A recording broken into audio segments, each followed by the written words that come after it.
What's up guys, and welcome back to Savage Planet. So today what I was planning to do was to mix up and do the 2020 election based on the results from the 2018 and the other gubernatorial elections, and also weigh them for turnout and other stuff. For example, Vermont is going to go Democratic even though they have a Republican governor, and basically see if the Republican governors and the Democratic governors are strong enough in the swing states to make that as some sort of predicator for how these elections will go.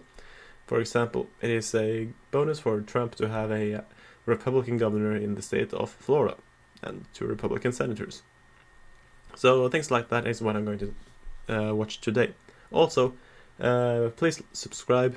If you haven't subscribed and you still watch my videos, which is like 97% of you, please subscribe. It really helps me, so do that.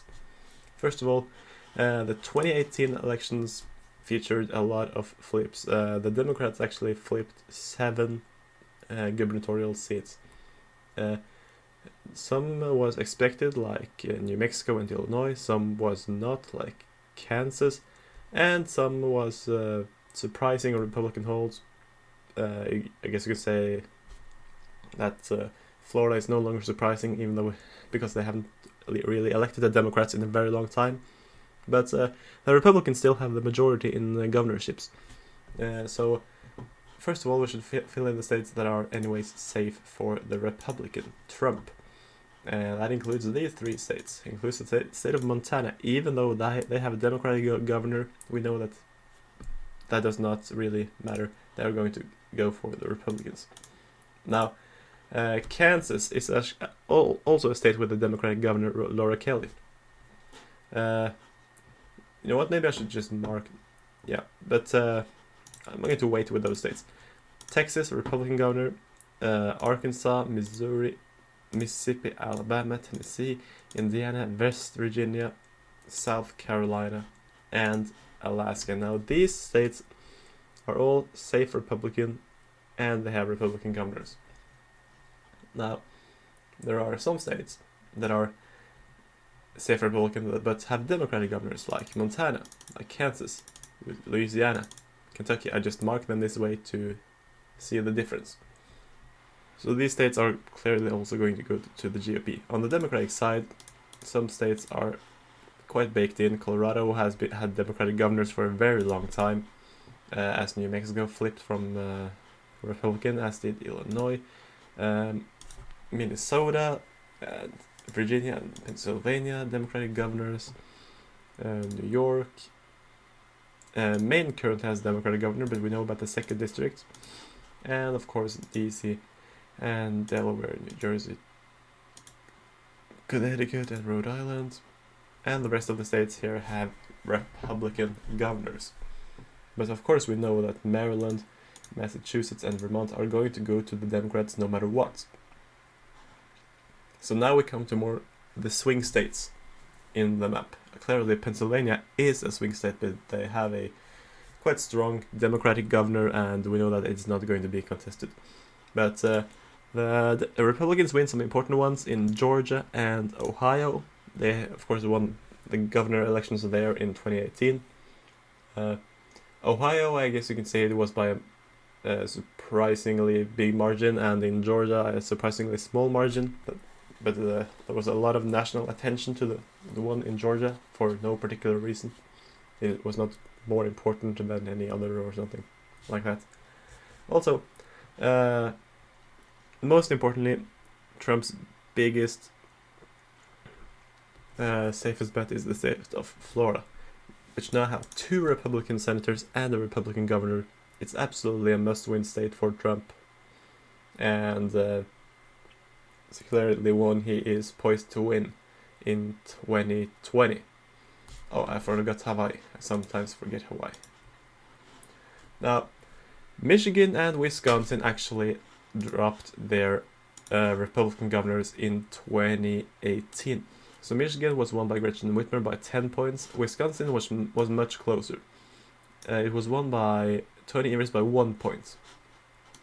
And that is why I'm going to put Michigan as blue and Wisconsin as red, because, you know, turnout differences in 2018 can account for Wisconsin and probably not Michigan. So that's that. Wisconsin stays a red state. Also, the state of Iowa ends up in the red column. There's a Republican governor. It voted for Trump heavily, and that only leaves us 4 states. With Biden, the Democrat, only 12 electoral votes away, and the Republicans 26. Yeah. So where do we go next? Well, we go to the state of Arizona. A Republican, Doug Ducey.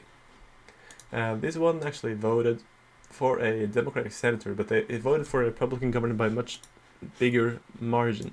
So let's actually take a look at that, shall we? Yeah, 56% against sort of a progressive candidate in Andrew Garcia. So clearly Arizona soundly re-elected the Republican governor, and we're going to put it in the Trump column for that reason. Yes, he's not very popular there. Other Republicans are more popular. And of course, I would not in any case say that Arizona is safe for any side, but in a map based on governors, Arizona is clearly a Trump state. Now, Nevada had a Republican governor for 8 years, and actually a long time before that, but they elected a Democrat in 2018. They voted Democratic before that. So yeah, now the Democrats clearly have a edge. And if you look at the 2 remaining states, they are tight. North Carolina and New Hampshire. And it would be a surprise if it all came down to a small state as New Hampshire, but it's not. New Hampshire is going red. They have a governor named Chris Sununu, which is a Republican. He is quite popular. He also supports Trump strongly, so that is that. And that, of course, is a very important factor in states like New Hampshire, which was razor thin in 2016 when Sununu was first elected. That only leaves 1 state left, and that is the state of North Carolina.